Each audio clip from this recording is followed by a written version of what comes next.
کربلا۔ 10 محرم الحرام یہ وہ تاریخ ہے کہ جس تاریخ میں امام حسین رضی اللہ تعالی عنہ کو شہید کیا گیا، آپ کے سر مبارک کو آپ کے جسم مبارک سے الگ کیا گیا اور آپ کے ناش مبارک کے ساتھ بے حرمتی کی گئی۔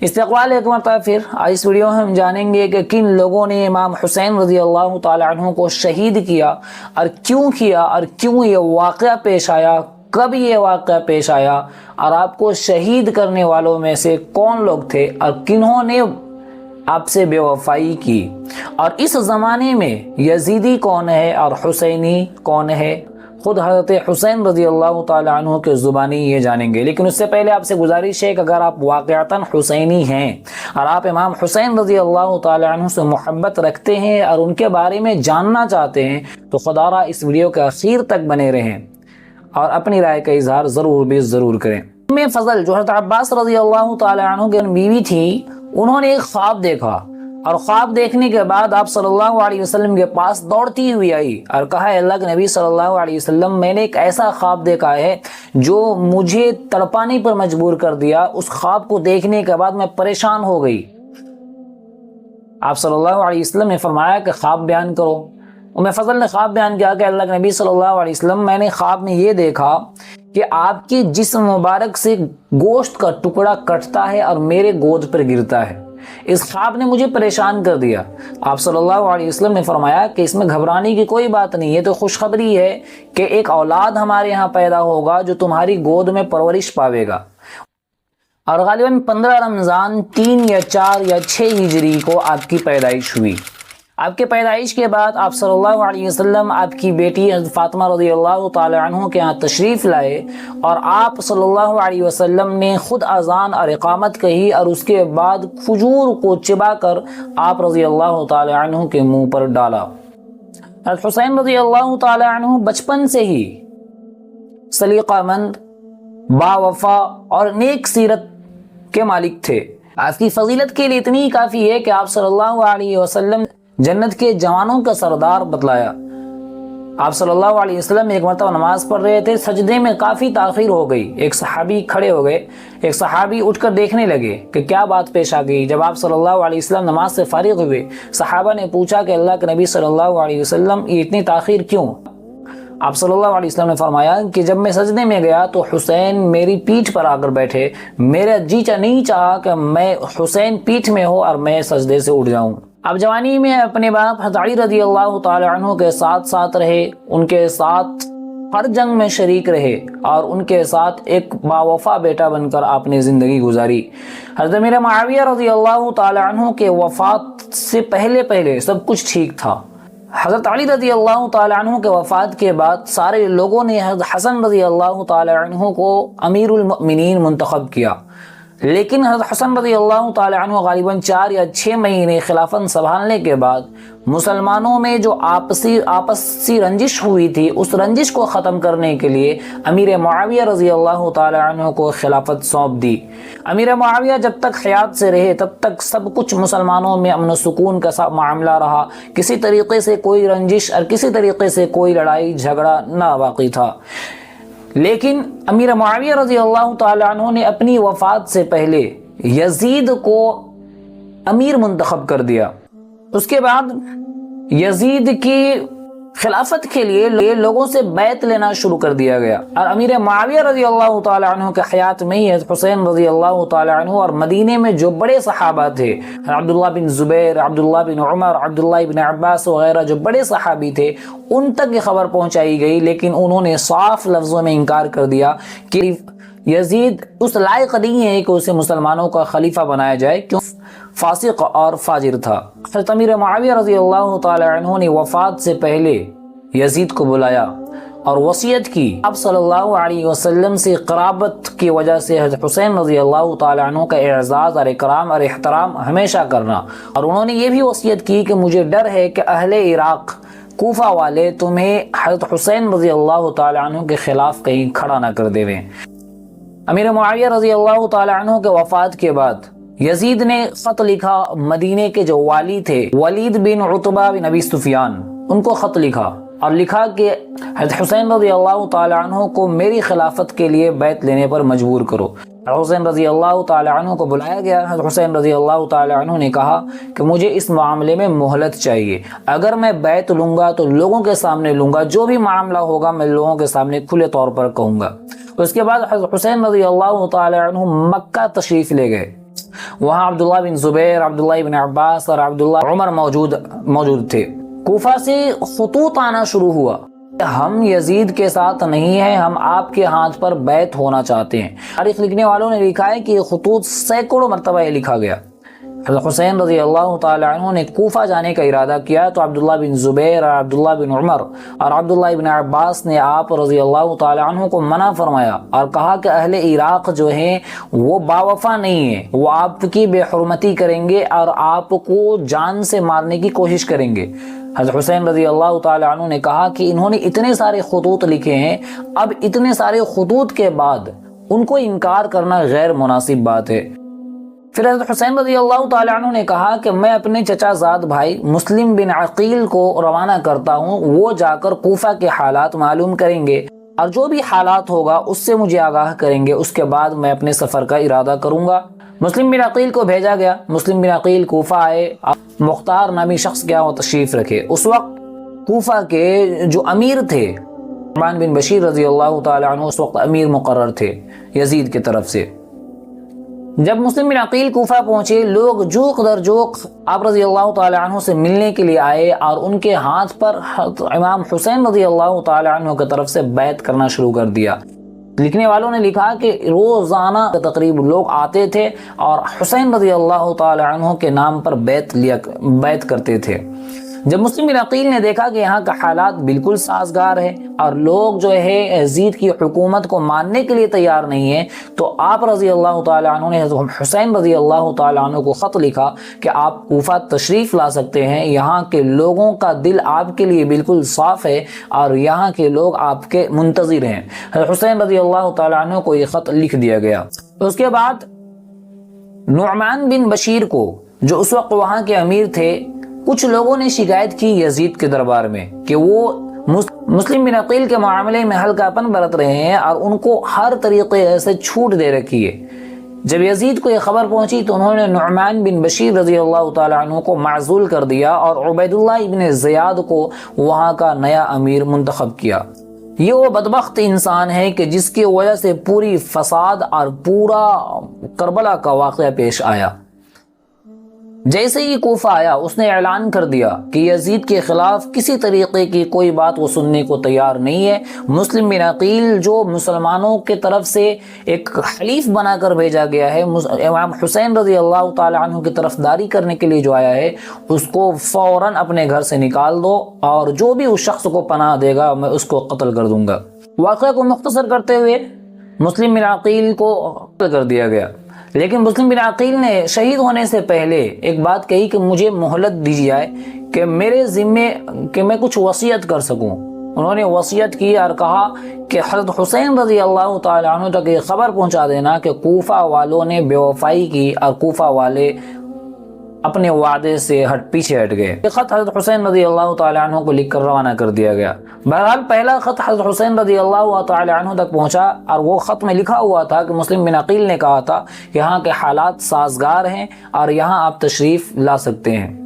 آپ رضی اللہ تعالی عنہ نے اہل بیت کو لے کر، جس میں آپ کی بیوی تھی، آپ کے بچے تھے، آپ کی بہن حضرت زینب رضی اللہ تعالی عنہ تھی، سارے لوگوں کو لے کر مسلم بن عقیل کے بچے، مسلم بن عقیل کے بیٹے، آپ رضی اللہ تعالی عنہ کے بڑے بیٹے علی اکبر، سارے لوگ موجود تھے اور ان کو لے کر آپ رضی اللہ تعالی عنہ روانہ ہوئے۔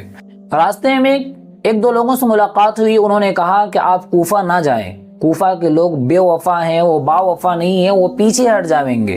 آپ رضی اللہ تعالی عنہ نے کہا کہ انہوں نے بہت سارے خطوط لکھے ہیں، ان خطوط کے آ جانے کے بعد ان کو انکار کرنا یہ غیر مناسب بات ہے۔ اس کے بعد حسین رضی اللہ تعالی عنہ آگے پہنچے۔ راستے میں مسلم بن عقیل کا دوسرا خط ملا۔ اس خط کو پڑھنے کے بعد حضرت حسین رضی اللہ تعالی عنہ نے واپسی کا ارادہ کرنا چاہا، لیکن مسلم بن عقیل کے بیٹوں نے کہا کہ ہم اپنے باپ کا قصاص ضرور لیں گے۔ حضرت حسین رضی اللہ تعالی عنہ نے کہا کہ اب اس کے بعد واپسی کا کوئی وجہ نہیں بنتی، اب جس شخص کو میرے ساتھ چلنا ہے وہ چلے، اور جو نہیں جانا چاہتا وہ یہاں سے واپس ہو جاوے، میں کسی کے سر اپنے ذمہ نہیں لینا چاہتا۔ اس کے بعد کچھ لوگ اور چھٹ گئے، تقریباً 72 لوگ قادسیہ نامی ایک جگہ ہے وہاں پر پہنچے۔ ادھر سے عبید اللہ بن زیاد نے سب سے پہلے اپنے پولیس کے جو افسران تھے، ان افسروں کا جو ہیڈ تھا حسین بن نمیر، اس کے طرف سے ایک فوج پہنچی جس کا امیر تھا حر بن یزید۔ یہ آپ کو راستے میں روک لیا اور کہا کہ میں عبید اللہ بن زیاد کی جانب سے آیا ہوں اور مجھے یہ حکم ملا ہے کہ میں آپ کو ابن زیاد کے دربار میں پیش کروں۔ حضرت حسین رضی اللہ تعالی عنہ نے کہا کہ مجھے اس سے بہتر ہے کہ میں موت پسند کروں گا نہ کہ اس کے پاس جانا۔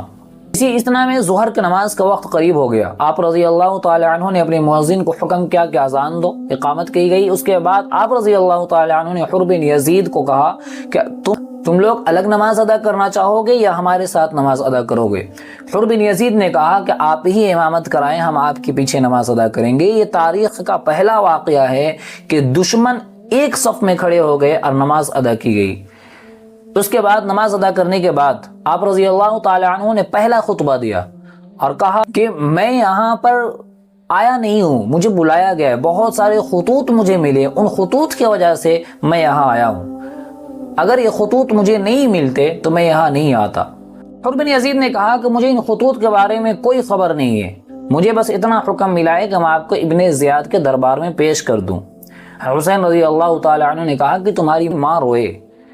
ابن یزید نے کہا کہ خدا را اگر یہی جملہ کوئی اور کہتا تو میں اس کو اس سے بہتر جواب دے سکتا تھا، لیکن آپ کی ماں کے بارے میں کچھ بولنا اپنی آخرت برباد کرنا ہے، یہ کہہ کر حر بن یزید چپ ہو گئے۔ پھر حسین رضی اللہ تعالی عنہ نے کہا کہ تمہارے پاس یا تو تم مجھے واپس جانے دو، میں جہاں سے آیا ہوں مجھے وہاں واپس چلے جانے دو۔ حر بن یزید نے پھر کہا کہ نہیں، مجھے اس بات کا حکم دیا گیا ہے کہ میں آپ کو اس مقام پر روکے رکھوں یا پھر میں آپ کو ابن زیاد کے حوالے کر دوں۔ پھر دونوں میں بات چیت ہونے کے بعد یہ بات طے ہوئی۔ حر بن یزید نے کہا کہ کام کرتے ہیں، ہم ابن زیاد کو ایک خط لکھتے ہیں اور اس خط میں اس چیز کا ذکر کرتے ہیں کہ آپ واپس ہونا چاہتے ہیں، اگر اس کی اجازت آ جاتی ہے تو ٹھیک ہے آپ واپس ہو جائیں، تب تک ایک کام کرتے ہیں کہ آپ دائیں جانب اور ہم بائیں جانب چلیں۔ آپ رضی اللہ تعالی عنہ نے یہاں تیسرا خطبہ دیا اور آپ نے فرمایا کہ لوگوں، یزید ایک فاسق اور فاجر ہے، اور فاسق اور فاجر کو حاکم ماننا اور اس کے حکموں پر چلنا یہ غیر مناسب بات ہے۔ اس طریقے کے آپ نے لمبا خطبہ دیا۔ اس خطبے کے بعد ابن زیاد کی جانب سے ایک قاصد آیا، اس خط میں لکھا ہوا تھا کہ یا تو حسین رضی اللہ تعالی عنہ یزید کے ہاتھ پر بیعت کرنے کے لیے راضی ہو جائیں تو تم اسے صحیح سلامت میرے پاس لے آؤ، قتل کر دو، اور یہ بھی لکھا کہ اگر تم اس سے باز نہیں آئے تو یہ جاسوس تمہارے ساتھ رہے گا اور یہ تمہاری حرکتوں پر مجھے آگاہ کرے گا۔ اس کے بعد عمر بن سعد ابن زیاد کی جانب سے 4000 کا لشکر لے کر امام حسین رضی اللہ تعالی عنہ کے لیے نکلا۔ عمر بن سعد کی خواہش نہیں تھی، وہ حضرت حسین رضی اللہ تعالی عنہ کے خلاف نہیں آنا چاہتا تھا، لیکن ابن زیاد نے اسے مجبور کیا اور پھر وہ ابن زیاد کے مجبور کرنے کی وجہ سے 4000 کا لشکر لے کر حضرت حسین رضی اللہ تعالی عنہ سے جنگ کرنے کے لیے نکلا۔ عمر بن سعد آنے کے بعد حضرت حسین رضی اللہ تعالی عنہ نے پھر کہا کہ مجھے 3 چیزوں کی مہلت دی جائے، یا تو میں جہاں سے آیا ہوں مجھے وہیں واپس چھوڑ دیا جاوے، یا پھر میرے اور یزید کے بارے یا پھر مجھے یزید کے پاس لے جایا جائے، میں اور وہ آپس میں ہم نپٹا لیں گے، ہمیں جو کرنا ہوگا ہم کر لیں گے۔ تیسری مہلت یہ کہ مجھے کسی مسلمان ملک کے سرحد پر چھوڑ دیا جائے، میں عام سی زندگی ان کے ساتھ گزار لوں گا۔ یہ خط عمر بن سعد نے ابن زیاد کو لکھا۔ ابن زیاد نے جب خط دیکھا تو کہا کہ واقعتاً یہ انسان ایسا ہے جو کلمے کو متفق کرنا چاہتا ہے اور مسلمانوں کو خون سے بچانا چاہتا ہے، حضرت حسین رضی اللہ تعالی عنہ کے بارے میں، لیکن اسی وقت ایک بدبخت جو کربلا کا واقعہ جو پیش آیا، اس میں جو سب سے بڑا بدبخت تھا، جو سب سے بڑا شقی انسان تھا، جو سب سے پہلے جس نے کربلا کی لڑائی میں سب سے پہلے جس نے تیر چلائی، وہ شمر ذی الجوشن تھا۔ نے کہا کہ یہ حسین رضی اللہ تعالی عنہ کی چال ہے، وہ اپنی فوج کو مضبوط کریں گے اور دوبارہ آپ کے اوپر چڑھائی کریں گے، اور اس وقت ہمارے پاس ان سے لڑنے کے لیے کوئی طاقت نہیں ہوگی۔ ابن زیاد نے کہا کہ تم نے سچ کہا۔ اس کے بعد پھر دوبارہ خط لکھا اور عمر بن سعد سے کہا کہ کیا تم وہاں پر جا کر سفارشی بن کر گئے ہو یا میرا حکم کی تعمیل کرنے کے لیے گئے ہو، اور حضرت حسین رضی اللہ تعالی عنہ کو میرے حوالے کرو یا پھر ان کو قتل کر دو۔ 7 محرم الحرام کو آپ رضی اللہ تعالی عنہ کے لیے اور آپ کے ساتھیوں کے لیے پانی بند کر دیا گیا۔ 9 محرم الحرام کو شمر خود فوج کے ساتھ وہاں پہنچا اور یہ بھی بات لکھا، اور ابن زیاد نے خط میں یہ بھی لکھا تھا کہ اگر عمر بن سعد کو اگر تم سے یہ چیز نہیں ہو سکتی ہے تو تم اس سے استعفا دے دو، پاہی کا نیا امیر اور سپہ سالار جو ہوگا وہ شمر ہوگا۔ 8 محرم یا 9 محرم الحرام کو آپ رضی اللہ تعالی عنہ نے 30 پیادوں کو پانی لینے کے لیے بھیجا۔ لڑائی ہوئی لیکن پانی بہرحال 20 مشکیزیں پانی بھر کر لوگ لانے پر کامیاب ہوئے۔ 9 محرم الحرام کو آخری مرتبہ پھر بات چیت شروع ہوئی۔ آپ رضی اللہ تعالی عنہ نے پھر کہا، آپ رضی اللہ تعالیٰ عنہ حتی الامکان کوشش کرتے رہے کہ مسلمان کا خون نہ بہاوے، لیکن وہ ظالم تھے اور وہ اس چیز کے لیے تیار تھے کہ آپ رضی اللہ تعالیٰ عنہ کے خون بہانے پر وہ آمادہ ہو چکے تھے۔ 9 محرم الحرام کو آخری بات چیت ہوئی۔ آپ رضی اللہ تعالیٰ عنہ نے کہا کہ اگر تم ٹھان لیے ہو کہ ہمارے ساتھ قتال کرو اور آل رسول کو تم قتل کرو تو مجھے 1 رات کی مہلت دی جائے جس میں استغفار کر سکوں، اپنی وصیت تیار کرا سکوں، رات کو عبادت میں گزار سکوں۔ اس کے بعد اب خیمے میں تشریف لائے اور خیمے میں تشریف لا کر اپنے جو اہل بیت تھے، جو آپ کے ساتھی تھے، ان سے مخاطب ہو کر کہا کہ میں کسی بھی کی سر کا ذمہ دار نہیں بننا چاہتا، میں یہ چاہتا ہوں کہ تم واپس ہو جاؤ، جس کو واپس ہونا ہے واپس ہو جائے۔ یہ لوگ صرف میرے قتل کے لیے آئے ہیں، ان کو صرف میں چاہیے اور کوئی نہیں چاہیے، تم لوگ کی جان بچ جائے گی، تم لوگ واپس ہو جاؤ۔ لیکن کوئی تیار نہیں ہوئے۔ مسلم بن عقیل کے بیٹوں کی طرف آپ مخاطب ہو کر فرمایا کہ تمہارے بزرگ پہلے ہی شہید ہو چکے ہیں، میں نہیں چاہتا کہ اور تمہارے خاندان میں سے کسی کا قتل ہو۔ مسلم بن عقیل کے بیٹوں نے جوش بھرے لفظوں میں کہا کہ ہم ہرگز واپس نہیں ہوں گے، ہم یہ لوگوں سے نہیں سننا چاہتے کہ تم اپنے بزرگوں کو چھوڑ کر بزدل کی طرح میدان سے بھاگ آئے ہو۔ ہم آخری حد تک آپ کے ساتھ لڑیں گے اور آپ کے ساتھ جان دیں گے۔ اس کے بعد 10 محرم الحرام کا وہ دن آیا کہ جس دن فرشتے بھی کانپ اٹھے، قلم تھرا اٹھا، عرش و کرسی کانپ اٹھا اس واقعے کو دیکھ کر۔ 10 محرم الحرام کی صبح آپ رضی اللہ تعالی عنہ نے صف بندی کرائی، اور صف بندی کرانے کے بعد آپ رضی اللہ تعالی عنہ نے فرمایا، آخری مرتبہ پھر آپ نے فرمایا کہ کیا تمہارے لیے جائز ہے؟ یہ وہ خطبہ تھا جو ہر اہل دل کو رلا دیتا، جس خطبے نے حر بن یزید کو پارٹی بدلنے پہ مجبور کر دیا۔ خطبہ دیا کہ کیا تمہارے لیے جائز ہے کہ آل رسول کو قتل کرو؟ کیا تم نہیں جانتے کہ میں وہی ہوں جس کے لبوں کو آپ صلی اللہ علیہ وسلم نے بوسہ دیا؟ میں خاتون جنت کا نور نظر ہوں، میں شیر خدا کا لخت جگر ہوں، کیا تم میرے خون سے اپنے ہاتھ کو گندا کرنا چاہتے ہو؟ اس طریقے کے آپ نے جذبات بھرے خطبے دیے، لیکن اس خطبہ کا ان ظالموں پر کوئی اثر نہ ہوا۔ حر بن یزید اچانک گھوڑا دوڑایا اور وہ آپ رضی اللہ تعالی عنہ کے ساتھ ہو گیا اور آ کر آپ سے معافی مانگنے لگا اور کہا کہ کاش میں آپ کو پہلے ہی جب آپ نے اجازت مانگی تھی، جب آپ کی خواہش یہ تھی کہ آپ واپس چلے جائیں، کاش میں آپ کو اس وقت جانے دیتا تو یہ نوبت نہیں آتی۔ جب میں نے یہ غلطی کی ہے تو اب میری غلطی کی بھرپائی اسی طریقے سے ہو سکتی ہے کہ میں آپ کے ساتھ جنگ کروں اور آپ کی حفاظت کرتے کرتے میں شہید ہو جاؤں۔ اس کے بعد زہیر ابن القین یہ آگے بڑھے اور انہوں نے کہا کہ کیا تم اولاد رسول کو قتل کرو گے؟ کیا تم ان لوگوں کو قتل کرو گے جو خاتون جنت کے لڑکے ہیں؟ اس کے بعد شمر نے جب دیکھا کہ بات چیت لمبی ہو رہی تو شمر نے پہلا تیر زہیر ابن القین پہ چلایا۔ یہ پہلا بدبخت تھا جس نے جنگ کی شروعات کرائی۔ اس کے بعد پھر لوگ گھمسان لڑائی شروع ہوئی اور چاروں طرف سے تاریخ لکھنے والوں نے لکھا کہ کوفہ والوں کی تعداد، دشمنوں کی تعداد اتنی تھی، تقریباً 4 لشکر تیار ہوئے تھے، چاروں طرف سے آپ رضی اللہ تعالی عنہ کو گھیرا گیا تھا۔ جس طرف سے وہ گزرتے تھے اس طرف سے صحابہ رضوان اللہ علیہم اجمعین کو شہید کرتے چلے جا رہے تھے۔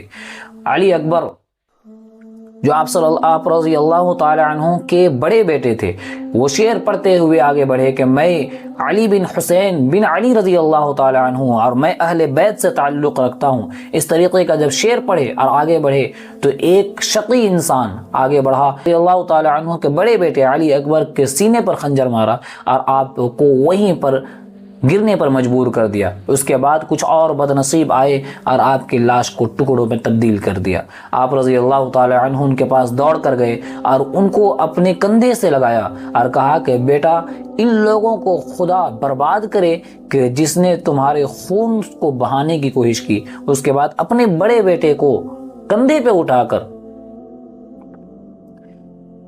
خیمے میں لایا اور خیمے میں لا کر آپ رضی اللہ تعالی عنہ نے انہیں لٹایا۔ اس کے بعد قاسم بن حسین رضی اللہ تعالی عنہ پر مالک ابن سنان نامی ایک شخص نے غالباً اس طریقے سے وار کیا کہ اس کے منہ سے، قاسم بن حسین کے منہ سے یا عماہ نکلا، یا اے چچا نکلا۔ آپ رضی اللہ تعالی عنہ دوڑتے ہوئے اس کے پاس گئے اور وہ بھی شہید ہو چکا۔ آپ رضی اللہ تعالی عنہ سے دوبارہ کندھے پہ لٹایا اور قاسم بن حسین کو لے جا کر علی اکبر کے بغل میں لٹا دیا۔ حضرت زینب یہ سب دیکھ کر برداشت نہ کر سکی اور خوب رونے لگی۔ حضرت زینب رضی اللہ تعالی عنہ کو جو آپ رضی اللہ تعالی عنہ نے جو وصیت کی تھی اپنی بہن کو، آخری وصیت جو تھی وہ یہ تھی کہ میری بہن میرے شہید ہونے کے بعد اپنے کپڑے نہ پھاڑنا، اپنے سینے کو مت پیٹنا، نوحہ نہ کرنا، ہرگز نہ رونا۔ یہ آخری وصیت آپ رضی اللہ تعالی عنہ کی زینب رضی اللہ تعالی عنہ کی تھی۔ بہرحال لڑائی بہت زور و شور کے ساتھ جاری تھی۔ اسی اسنا میں لڑائی چل رہی تھی، گھمسان کی لڑائی چل رہی ہے اور ظہر کا وقت قریب ہو چکا تھا۔ آپ رضی اللہ تعالی عنہ نے دیکھا کہ ظہر کا وقت قریب ہے۔ آپ نے آواز لگائی، زور سے آواز لگائی کہ لوگوں، ظہر کا وقت ہو چکا ہے، آؤ نماز ادا کر لیں۔ جنگ جاری ہے، اپنے بچے شہید ہو رہے ہیں، اپنے لوگ شہید ہو رہے ہیں، لیکن اس حالت میں بھی امام حسین رضی اللہ تعالی عنہ نے نماز کو قضا کرنا غیر مناسب سمجھا۔ نماز کو چھوڑنا تو دور کی بات، آپ رضی اللہ تعالی عنہ اسی حالت میں گئے اور صلاۃ الخوف کی طرح نماز ادا کی گئی، جس طریقے سے صلاۃ الخوف نماز ادا کی جاتی ہے، اور یہ پیغام امت تک دیا کہ تم جو ڈھول تاشے میں اپنے آپ کو حسینی کہہ کر، اپنے آپ کو حسین کا عاشق کہہ کر ڈھول بجانے میں، ناچنے میں، تعزیہ نکالنے میں، جلوس میں جو نماز کو ضائع کرتے ہو، اگر سچ میں یہ حسینی ہو تو تم اس طریقے سے نماز کی پابندی کرتے۔ مسلم بن عوسجہ یہ آگے بڑھے اور آپ رضی اللہ تعالی عنہ کی حفاظت کرتے ہوئے شہید ہو گئے۔ شہید ہونے سے پہلے انہوں نے کہا کہ اس شخص کی حفاظت کے لیے جو بن سکے وہ تم ضرور کرنا۔ اس کے بعد چاروں طرف سے آپ کے رفقا، جو تقریباً 72 کی تعداد تھی، جس میں عورتیں بھی تھیں، سارے کے سارے لوگ شہید ہو گئے سوائے عورتوں کے اور علی اصغر کے۔ اس کے بعد آپ رضی اللہ تعالی عنہ نے اپنے چھوٹے بیٹے، تاریخ لکھنے والوں نے ان کا نام عبداللہ لکھا، جو ابھی شیر خوار بچہ تھا، چھوٹا سا معصوم سا بچہ تھا۔ ایک بدبخت نے اس بچے پر تیر چلایا جس کے بنا پر اس بچے کا خون زمین پر بکھر گیا۔ آپ رضی اللہ تعالی عنہ کے آنکھوں سے اشک جاری تھے۔ اس کے بعد آپ رضی اللہ تعالی عنہ زخموں سے چور ہو گئے اور دریائے فرات کے کنارے آپ پانی پینے کے لیے جب گئے تو حسین بن نمیر یہ وہ بدبخت تھا جس نے آپ رضی اللہ تعالی عنہ کو نیزہ، آپ رضی اللہ تعالی عنہ پر تیر چلایا، جس کے بنا پر آپ کے گلے مبارک پر تیر غالباً لگی اور آپ پانی بھی نہ پی سکے۔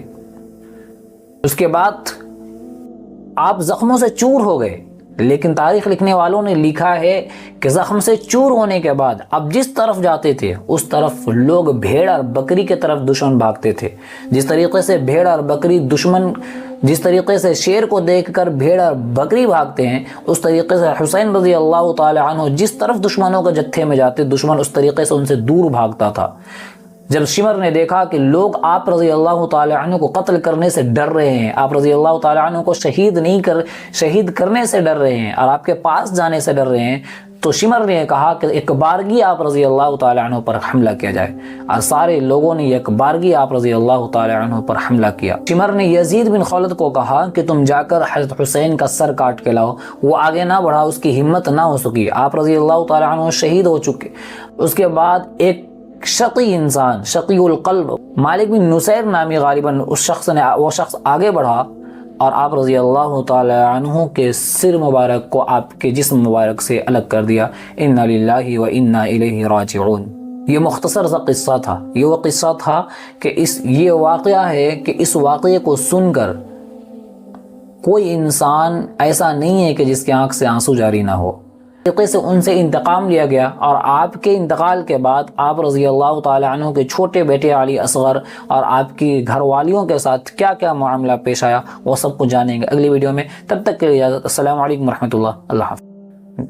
آپ سے گزارش ہے کہ اس کو شیئر کریں۔ آپ رضی اللہ تعالی عنہ نے جنگ کی حالت میں بھی آپ نے نماز کو نہیں چھوڑا، اور نماز کو قضا کرنا بھی آپ نے غیر مناسب سمجھا۔ آپ سے گزارش ہے کہ خدا را جلوس نہ نکالیں، خدا را تعزیہ نہ نکالیں، خدا را ڈھول تاشا نہ کریں۔ آپ یہ سب کر کر حسینی اپنے آپ کو ثابت نہیں کر سکتے، بلکہ آپ حسین رضی اللہ تعالی عنہ کو اور تکلیف دیں گے کہ وہ کہیں گے کہ یار ان لوگوں کے لیے ہم نے اپنا خون بہایا، ان لوگوں کے لیے ہم نے اپنی جان دی، جن کو نماز کی کوئی قدر نہیں، جن کو ہماری جانوں کی کوئی قدر نہیں۔ آپ سے گزارش ہے کہ خدا را حسین رضی اللہ تعالی عنہ کی قربانی کو ضائع نہ ہونے دے۔ اگلی ویڈیو میں ہم جانیں گے کہ حضرت حسین رضی اللہ تعالی عنہ کی شہادت کے بعد کیا واقعہ پیش آیا، یزید کے ساتھ کیا ہوا، آپ رضی اللہ تعالی عنہ کے ساتھ اس طریقے سے کام کرنے والے کو اللہ نے کس طریقے سے سزا دی، کس